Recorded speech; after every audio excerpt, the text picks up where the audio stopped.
भारत में 125 crore mobile phone user हैं, जिसमें से 90% प्रीपेड प्लान के यूजर हैं। सर, आज मैं प्रीपेड प्लान के जो मोबाइल यूजर्स हैं उनकी ओर से दो समस्याएं उठाना चाहता हूं। सर, पहली समस्या है कि रिचार्ज खत्म होने के बाद आउटगोइंग के साथ साथ इनकमिंग कॉल का भी बंद होना।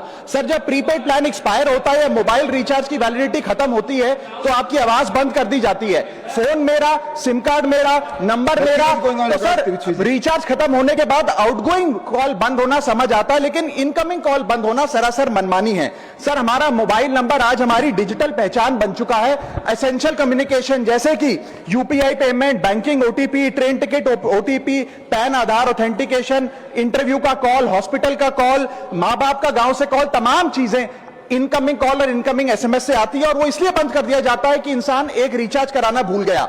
सर, इनकमिंग कॉल बंद करना is not stopping of a service, ये हमारे राइट टू कम्युनिकेशन को स्टॉप करने जैसा है। सर, जैसे आपका आधार कार्ड इसलिए एक्सपायर नहीं हो जाता कि आपने डिटेल अपडेट नहीं करी, या आपका बैंक का खाता इसलिए बंद नहीं हो जाता कि आपने मंथली डिपॉजिट जमा नहीं किया, या आपका वोटर आईडी इसलिए सस्पेंड नहीं हो जाता कि आप एक चुनाव में वोट डालना भूल गए। ठीक उसी तरह आपका मोबाइल नंबर इसलिए सस्पेंड और डीएक्टिवेट नहीं होना चाहिए कि आप एक रिचार्ज भूल गए। सर, मैं सदन में फ्री आउटगोइंग की मांग नहीं कर रहा, फ्री डेटा की मांग नहीं कर रहा, लेकिन इनकमिंग कॉल फैसिलिटी की गारंटी होनी चाहिए। मेरी 3 स्पेसिफिक मांग है। पहली, प्रीपेड मोबाइल कनेक्शन में इनकमिंग कॉल और इनकमिंग एसएमएस कम से कम 1 साल तक कंटिन्यू रहे, चलता रहे from the date of the last recharge, ताकि एसेंशियल कम्युनिकेशन चलती रहे। दूसरी, deactivation of the mobile number after 3 years. ऐसा ना हो कि आपका मोबाइल नंबर किसी को आपका मोबाइल नंबर बंद करके किसी और को अलॉट कर दिया जाए। कम से कम 3 साल का ग्रेस पीरियड देना चाहिए from the date of the last recharge. And third demand, mobile operator should introduce a low cost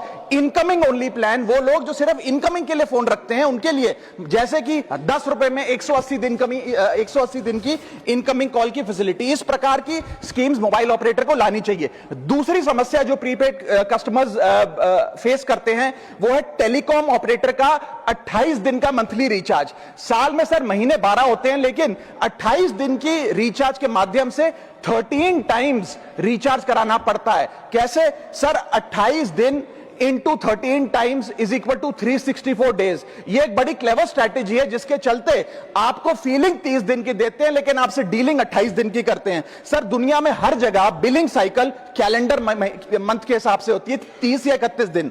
आपको मंथली सैलरी, लैंडलॉर्ड का रेंट, बैंक की ईएमआई, बिजली पानी गैस का बिल, तमाम चीजें 30 या 31 दिन के महीने के हिसाब से होती हैं। लेकिन ये मोबाइल ऑपरेटर, टेलीकॉम ऑपरेटर 28 दिन के महीने के हिसाब से आपको रिचार्ज प्लान बेचते हैं, ताकि साल में एक अतिरिक्त रिचार्ज आपको मिल जाए। मैं उम्मीद करता हूं कि इसे भी समाप्त किया जाएगा।